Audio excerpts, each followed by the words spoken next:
అందరికీ నమస్కారమండి. సిరి తెలుగు స్టోరీస్ ఛానల్లోకి స్వాగతం. తాత మోహనకృష్ణ గారు రచించిన కథ 'కొత్త జంట'. ఈరోజు ఓ చక్కటి కథని వినబోతున్నాం. ఏంట్రా కన్నా, తొందరగా రెడీ అవ్వు. పెళ్లి చూపులకి టైం అవుతుంది అంది తల్లి జానకి. నేను రెడీ అమ్మా. నాన్నని కారు తీయమను, వెళ్దాము అన్నాడు బాలు.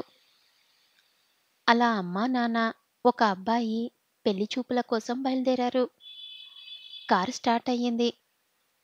కొంత దూరం వెళ్ళిన తర్వాత మాటలు మొదలయ్యాయి. అమ్మాయి కావ్య ఎలా ఉందిరా? ఫోటో చూసి ఏమీ చెప్పనే లేదు అడిగింది జానకి. అమ్మాయి చాలా బాగా నచ్చిందమ్మా. ఈ పెళ్లి చూపులు ఒక ఫార్మాలిటీ మాత్రమే అని మనసులో అనుకున్నాడు బాలు. కావ్య, బాలు ముందు నుంచి ఒకరినొకరు బాగా తెలుసు. 2 సంవత్సరాల నుంచి ప్రేమించుకుంటున్నారు. ఈ విషయం ఇంట్లో ఎవ్వరికీ తెలియదు పాపం. ఇద్దరూ ఎంత ప్రేమించుకున్నా కావ్య ఎప్పుడూ బాలుని హద్దులు దాటనివ్వలేదు. ఇంతకీ మీకు అమ్మాయి నచ్చిందా అమ్మా? అడిగాడు బాలు. అమ్మాయికేమిరా, చాలా బాగుంది. నా కోడలు బంగారం అంది జానకి. అమ్మ చెప్పిన విషయాల్ని బాలు ఆల్రెడీ కావ్యకి వాట్సాప్ చేసేశాడు. ఆల్రెడీ ఇద్దరు ఇప్పుడు చాటింగ్లోనే ఉన్నారు. కావ్య రిప్లై కూడా నేను హ్యాపీ అని పెట్టింది. తొందరగా రా బాలు, నీకు నచ్చిన శారీ కట్టుకొని వెయిటింగ్ ఇక్కడ అని చాటింగ్లో అంది కావ్య. సరే కావ్య, ఎప్పుడెప్పుడు నిన్ను శారీలో చూస్తానా అని చాలా ఆశగా ఉంది. ఏమిటో శారీలో అంత స్పెషల్ బాలుగారికి. శారీలోనే అమ్మాయి నిజమైన అందం చూడగలము కదా. ఆ గ్యాప్స్ అవి. నీలో చిలిపి బాలు లేచినట్లున్నాడు. కొంచెం ఆపు బాలు, ఇవి పెళ్లి చూపులే, పెళ్లి కాదు బాబూ. నిన్ను ఎప్పుడు శారీలో చూడలేదుగా, అందుకే అని పింక్ చేశాడు బాలు. ఇంకో 5 మినిట్స్‌లో మీ ఇంటి ముందు ఉంటాను. ఓపిక పట్టు కావ్య. రండి బాబూ, మీకోసమే నీకు నచ్చిన కాఫీతో రెడీగా ఉన్నాను అంది కావ్య ప్రేమగా. కాలింగ్ బెల్ మోగింది. బాలుతో పాటు అందరూ లోపలికి వెళ్లారు. అమ్మాయి వస్తుంది, కూర్చోమని కాబోయే మామగారి మాటలు. గ్రీన్ కలర్ శారీలో కావ్య వచ్చి ఎదురుగా కూర్చుంది. పెళ్లి చూపులు. క్వశ్చన్ బ్యాంకు విప్పారు అందరూ. ఆన్సర్స్ కూడా అన్ని ఫార్మాలిటీగా వచ్చేశాయి.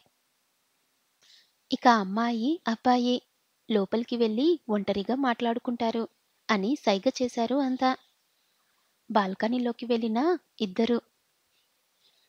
ఏమిటి సార్, శారీలో అని తెగ స్పీచ్ ఇస్తున్నారు కొంటెగా అంది కావ్య.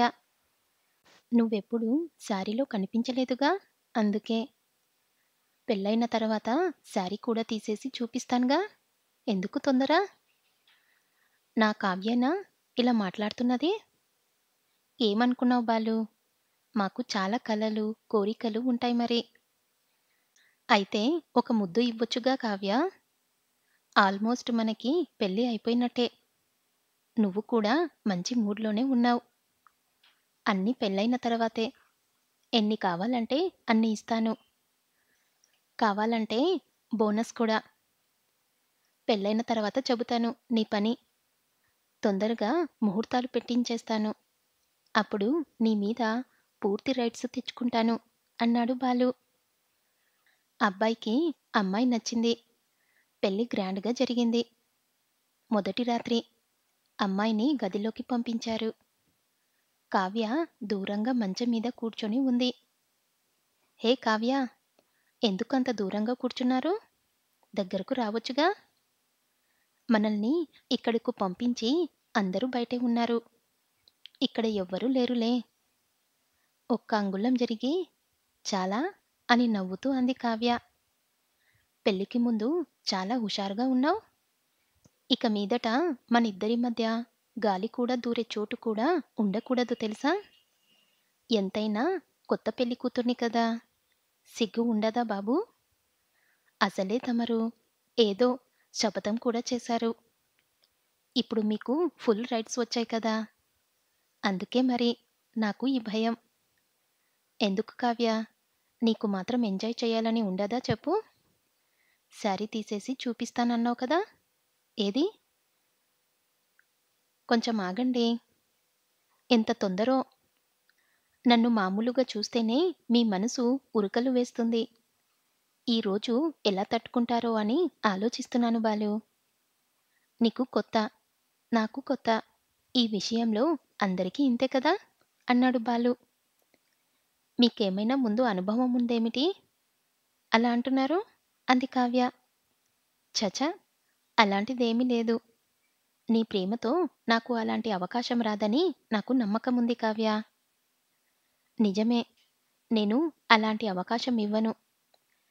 సినిమాల్లో చూపించిన ఫస్ట్ నైట్ సీన్స్ కన్నా బాగా ఎంజాయ్ చేస్తారు నాతో మీరు. నా దగ్గర మీ దాహమంతా తీర్చుకోవచ్చు.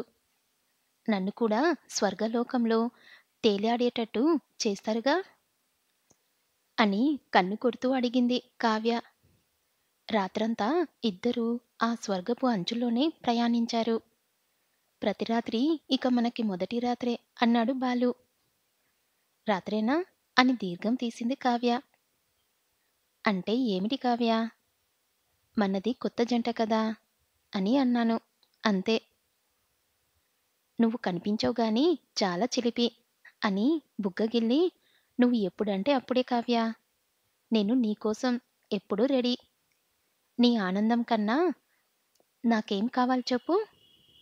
అంతేకాదు ఇంట్లో ఏ పని చెయ్యమన్నా చేస్తాను అన్నాడు బాలు.